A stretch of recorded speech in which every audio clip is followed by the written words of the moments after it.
Although this is a video episode, I will be reading some of it. So if you are watching the video, I'm sorry that I'm reading it. It's for the benefit of those people that can't see it. But this is the Pharmacy Residency Podcast, a member of the Pharmacy Podcast Network, and I am Tony Guerra. What I wanted to do is hire a couple of pharmacy students to help me out. It's nice to have APPE students, but I always put the emphasis of what we're going to do towards what they're looking for, and many times that's not what I need in terms of support and things like that. And I've kind of gotten pretty busy. I coach my triplet daughters with soccer, and I have a bunch of other things and responsibilities. So I just want to get some of the stuff off my plate, and I think it would be something that a pharmacy student would be pretty good at. So let me just tell you a little bit about the Pharmacy Residency Podcast. I'd never taken the time to actually do this to see, what is it? But the Pharmacy Residency Podcast is a platform that helps students, practicing pharmacists, earn a residency placement through books, courses, and one-on-one professional editing of written letters of intent, employment cover letters, and email question and answer support.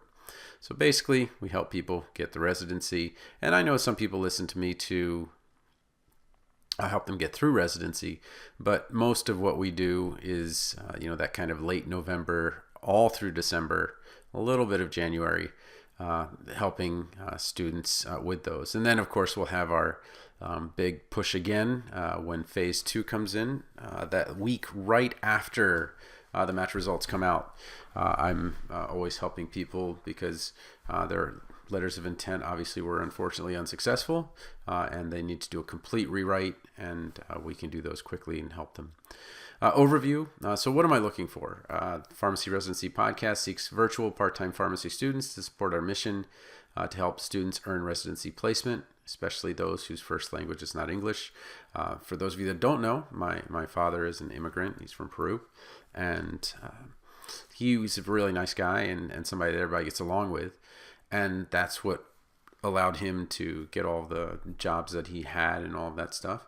But I know that not having a degree, and I'm not saying it's a bad thing, I'm just saying it, the opportunity didn't come for him while he was, trying to work full-time overnights to support us.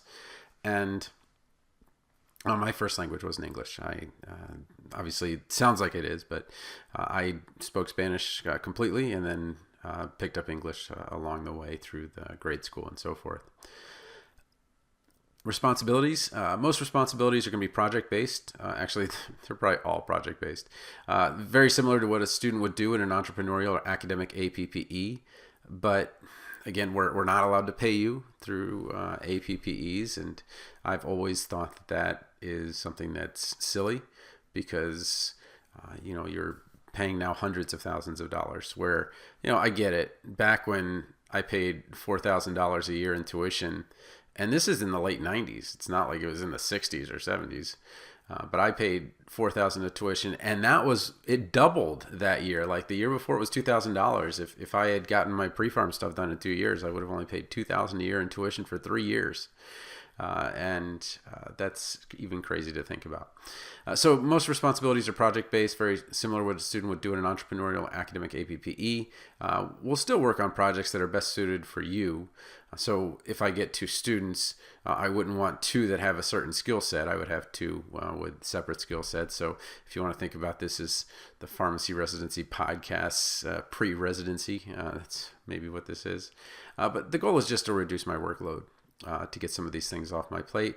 And I truly do get much more done when a student is around, not just because they're helping me with the stuff, but there's a bit of energy, kind of new ways to look at things, and just some of the stuff that you guys are great at, especially PowerPoints and Insta and things like that I am not the best at. With the podcast, what I haven't done and what I should do is I should code the episodes by segment. So which ones relate to interviews, which ones relate to mid-year. And I need to actually transcribe them to a blog, but I need to be very... I have like 375 episodes. So it doesn't make sense to transcribe all of them. It makes sense to look at the data and say, okay, which of these 375 are the most useful? And the 80-20 rule says that 20% of them would be. So I'll probably take the top 100 episodes and make sure to put those into kind of a calendar now. And so that I know, okay, well, I did this last year. They'll probably need the same advice next year, and I'll kind of look at it that way. Also, transcription correction for those computer-generated transcripts. So I'm not going to ask anybody to sit there and transcribe what they hear. I can get a computer to do that for me. But you would need to make corrections and things like that if that's part of what we kind of decide you want to do.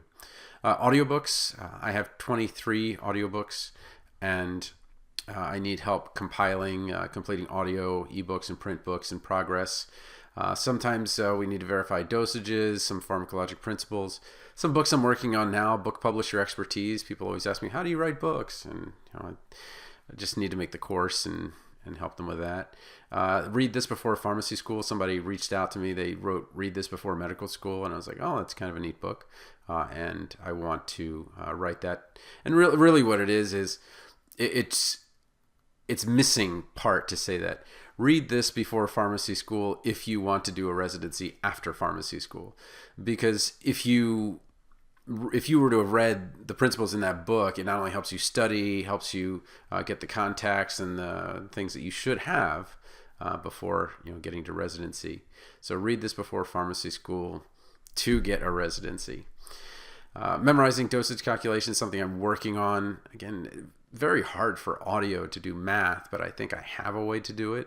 But again, the time to do it has just not been there for me. I do have a job, although if I lost my job, I'd still probably be on the lower end of pharmacist salary.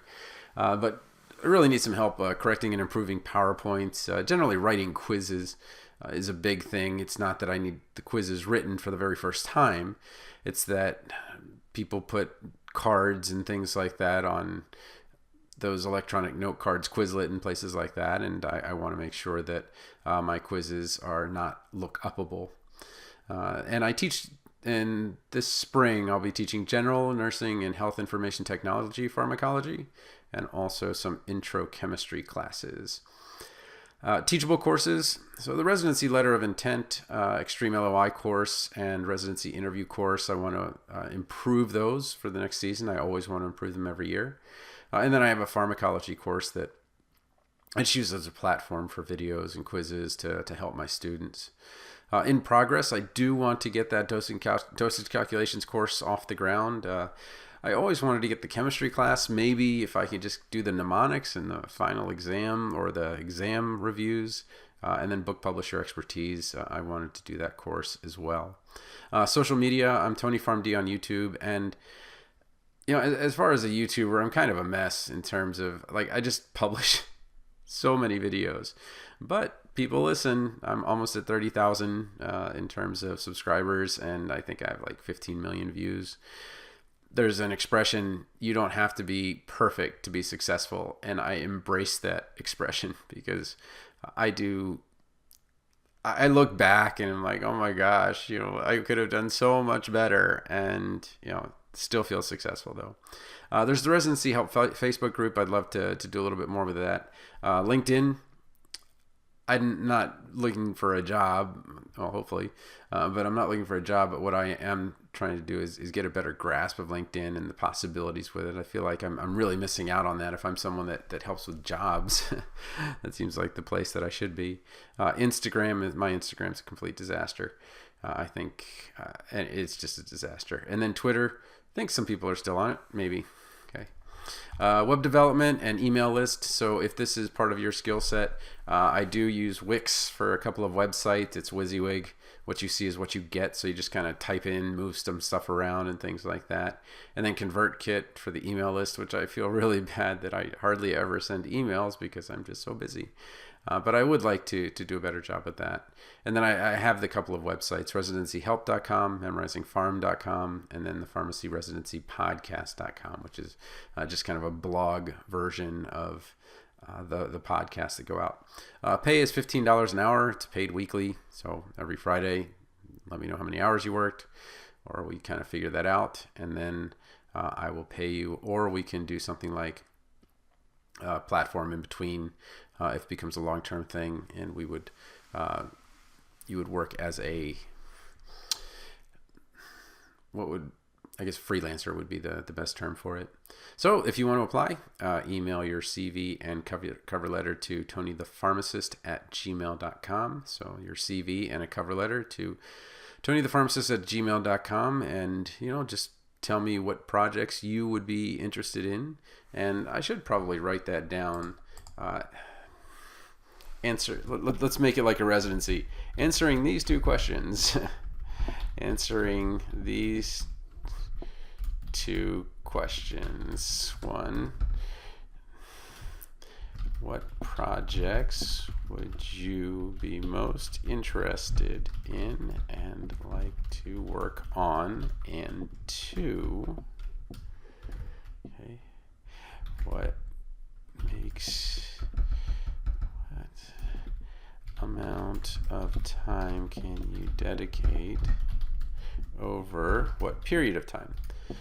Because if you want to just do this for a month, that's cool. I just need the help for a little while. And if you want to do it for a semester, maybe we could do that too. It just kind of depends on how things work out. But what projects would you be most interested in and like to work on, and what amount of time can you dedicate over what period of time? And you've heard me, if you're listening to the podcast, you know my personality. Just kind of like, I need someone who is autonomous. I am not the person to push you to be working at the top of your license while you're working for me. That is just not me. You just have to have an inherent work ethic. And if that work ethic is not there, we'll figure that out pretty quick. But if it is there, I'd love to work with you. I had long-term relationships in terms of students working with me, and that just isn't something that had been we did the last year or two. But all of them went on to residency as well. So just kind of a thing that happens. So I hope to hear from you. But again, tonythepharmacist@gmail.com if you're interested in applying, and what projects would you be most interested in, what amount of time can you dedicate over what period of time. And then here's just a little bit of a visual of all the things. So the Pharmacy Residency Podcast at .com. We are on episode 376 right now. But I've done 375 episodes, and I'd like to have a better idea of, I can look at the data and the stats and see which ones, are the most useful to people. And then so as I'm going through this year, I can look at January through December and kind of have these are the things we'll probably want to talk about during the month, not reinvent the wheel. If you put my name, Tony Guerra, into Audible, you will see 23 books, and Residency Interview is third, so that's pretty good for that book. But everybody seems to like the Memorizing Pharmacology. It's the top 200 drugs book, and then the Memorizing Pharmacology Mnemonics, that one. And then this recent one, it's 18 hours long, but I finally got around to doing it. But the book is like 1,000 pages, so I don't even have a print copy of that one. Online pharmacology class. I do teach a pharmacology class at a community college, and that's my full-time gig. And I have a couple of courses on Teachable. The mnemonics mobile course is just to have a platform where I can put all the videos and everything, and just have it in one place. If you need help with Residency Interview, as we're going through this time now, I do provide 6-month email support along with the 3 hours of content, novel content in the course. There's certainly some podcast episodes that are helpful for you. And then the Extreme LOI Makeover course, I probably won't hear from anybody until March in terms of more letters of intent. I do cover letters if you're applying for a job, but most people won't come to me until, probably April. That's when they realize that it's not working what they have written, and that they need to maybe step up and have a better understanding of what it is that document is supposed to do. But these are the 3 courses I have now, and I'll keep expanding on that. This is my YouTube, and this is kind of represents me, feet up with the laptop, beach in the background, and that's just, I'm from an ocean state in Maryland. We went to the beach every summer. It was just kind of part of what we did as a kid. It wasn't so safe back then. We just laid down and went to sleep for 3 hours while our dad drove us across the Bay Bridge. but it's a long time ago. And then here's the residencyhelp.com website. Right now it's just a bunch of links, but I want to really maybe this year the big goal is to turn the podcast into a written blog, so that you can have access to the most important highlights of the advice I'm able to give. Getting a residency is not hard if you know what you're doing. The problem is getting to the point where you know what you're doing while you're trying to do APPEs and work and take care of your family and have a relationship and all of those things. People make it much harder than it has to be. You're looking for someone that you match to. And if you get out of your head that you need to be going across the aisle or whatever it will be at graduation time with Mayo or UNC or Cleveland Clinic or Cedars-Sinai or whatever it is, and you just say, this is a place I really enjoy working, well, that's the place you should probably go, and that you should apply to. So, all right, well, let me get off that stump. Anyway, so please do email me, tonythepharmacist@gmail.com. I'd love to work with you. And, we'll just kind of see how it goes. Again, that's my personality, and we'll just kind of figure it out and see if it's something that'll work out.